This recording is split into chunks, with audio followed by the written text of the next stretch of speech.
Masripah Nur Jama'in yang bertanya, Assalamualaikum warahmatullahi wabarakatuh. Waalaikumsalam. Waalaikumsalam warahmatullahi. Apakah tujuan alkohol diletakkan di dalam makanan atau minuman seperti minuman yang mengandungi bahan perisa ataupun bahan pewarna? Mohon pencerahan, terima kasih. Biar tahu, jangan keliru. Baik, bismillahirrahmanirrahim. Rasulullah, terima kasih kepada puan yang bertanya. Satu soalan yang sangat baik. Antara tujuan utama dia adalah pertama untuk penstabilan. Mungkin dia boleh jadi tahan lama, kemudian juga daripada sudut pewarna ataupun perasa, ataupun dipanggil sebagai dalam istilahnya stabilizer lah, ataupun untuk stabilkan dia daripada sudut mungkin rasanya, daripada sudut dia punya struktur dia dan sebagainya. Baik, jadi daripada sudut asasnya kita kata perkara ini pernah pun berlaku pada zaman Nabi SAW. Cuma kita kena letak dulu perbezaan. Contohlah saya kata daripada sudut alkohol ni sebenarnya dia ada proses. Okey, biasanya kalau kita pergi kepada kilang, betul, ni tuan-tuan kena turun kepada kilang lah buat kajian.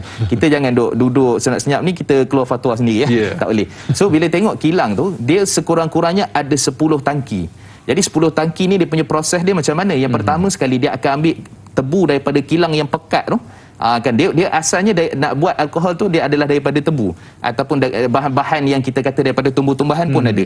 Baik, jadi diambil tu dan kemudian diletak dalam tangki yang pertama.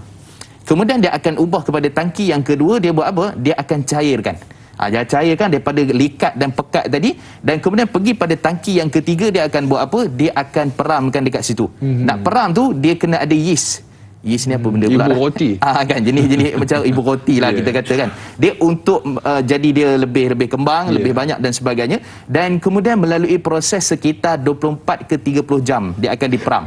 Lepas diperam tu kemudian dia akan diasinkan pula. Dia punya tadahan tangki keempat, tangki kelima, dan kemudian sebenarnya kalau ikut industri punya kehendak dia ada 95% alkohol ataupun 100% alkohol. Dan dia sebenarnya yang paling penting sekali bukan melalui proses pembuatan arak untuk dijadikan arak. Sebab tu dalam hadis yang diriwayatkan oleh Abu Talhah daripada Anas bin Malik radhiyallahu anhu, ketika mana ada satu orang kita kata sebagai hamba ni, dia ni ada banyak stok stok arak. Kemudian ketika itu Abu Talhah tanya pada Rasulullah, afala aja'altaha khalla, boleh tak aku jadikan dia sebagai cuka? Nabi kata la, tak boleh. Kerana apa? Kerana asasnya daripada arak tiba-tiba nak jadikan cuka secara buatan.